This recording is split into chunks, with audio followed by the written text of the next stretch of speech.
Yeah, well, yeah. First off, I want to say this: like, second time we've played against Howard, and guys, Kenny Blakeney's a really good coach.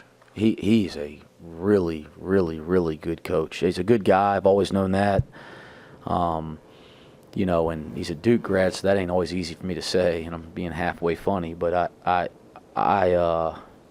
he is a really, really, really good basketball coach and does a terrific job with his team.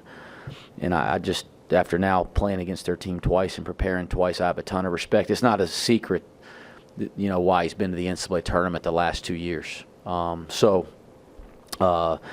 First off, hats off to them. I thought they were well prepared.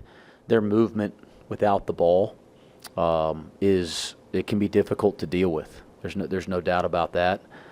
And that gave us some problems there in the first half.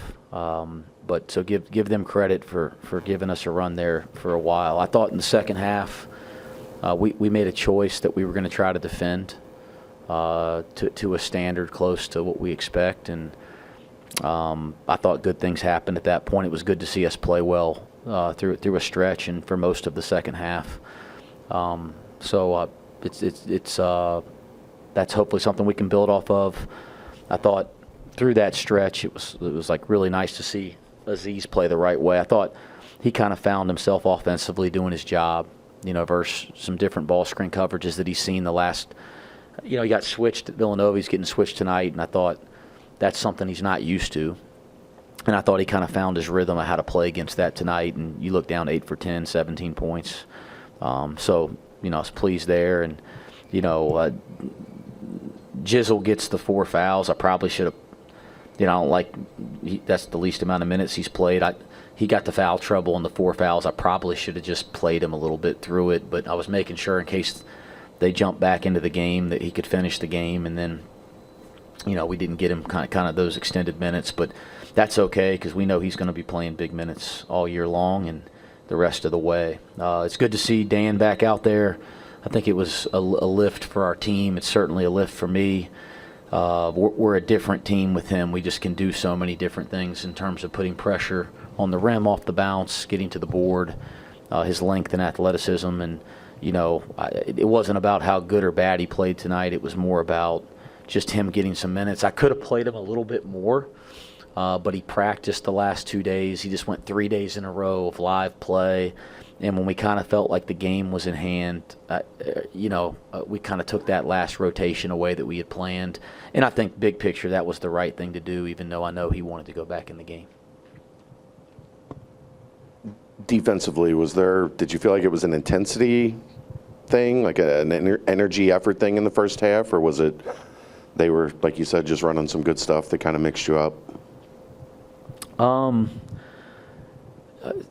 Yeah, I was displeased with our ball pressure.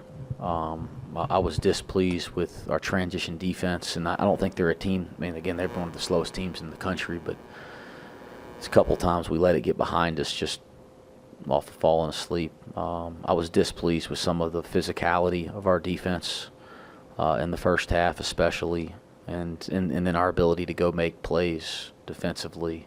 I haven't seen a lot of that here the last week or so. And so that was displeasing. And then I thought to start the second half, we turned the corner in those areas for the first time in a while.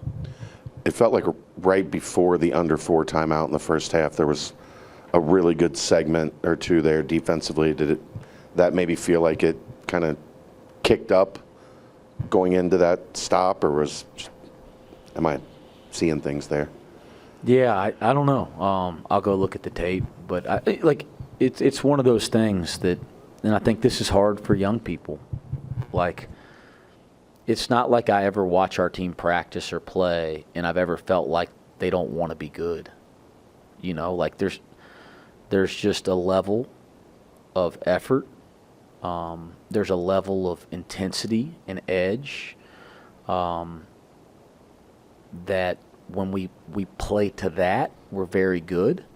And when we just, play hard and try to play well, we're just not quite as good. So I think sometimes people want things to be black and white, and it's just not that simple. And I think what we have to do, and again, we did it in the second half, there's a light switch, right? And you can turn that intensity, that edge, that focus, you can turn that on, and I just think you never turn it off. Like, I think you turn it on and you just leave it on. Because when we have it on, we're a good basketball team. And when we don't, we're not as good. And I think our young – I had to kind of remind myself – I said this on the radio, like, I've had to remind myself the last week or so, however long it's been, that's why I have a job.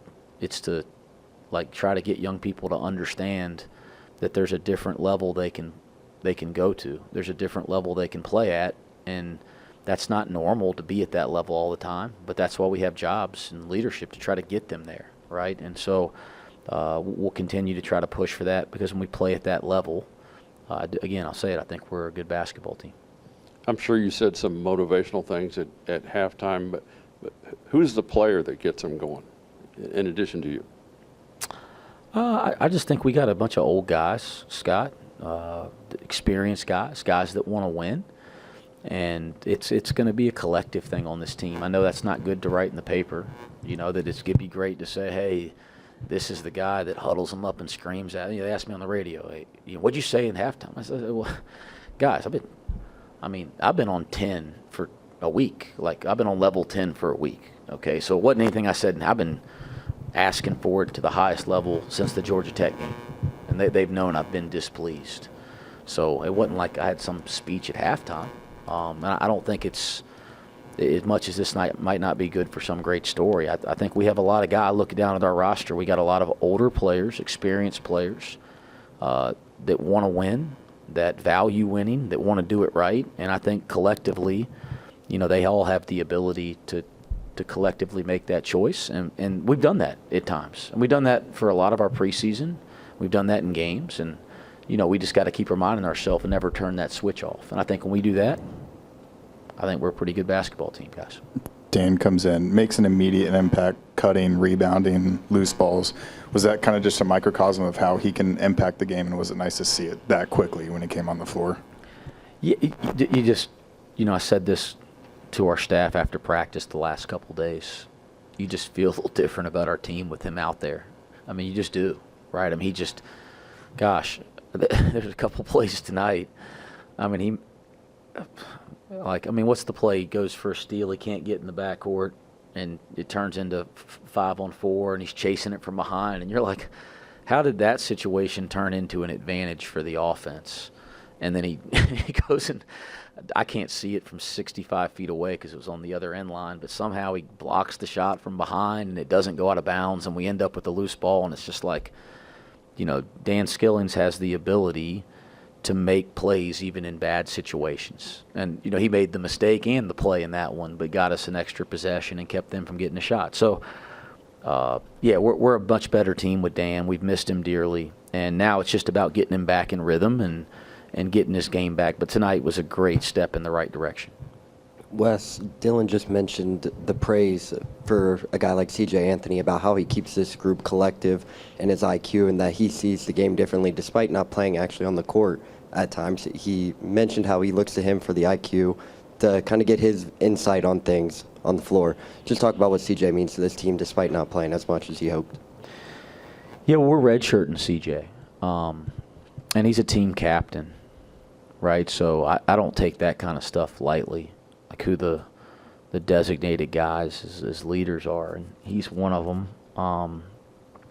We're redshirting him not because, like we don't want to put him in games. We're redshirting because I really believe that CJ Anthony could start for a Division I basketball team.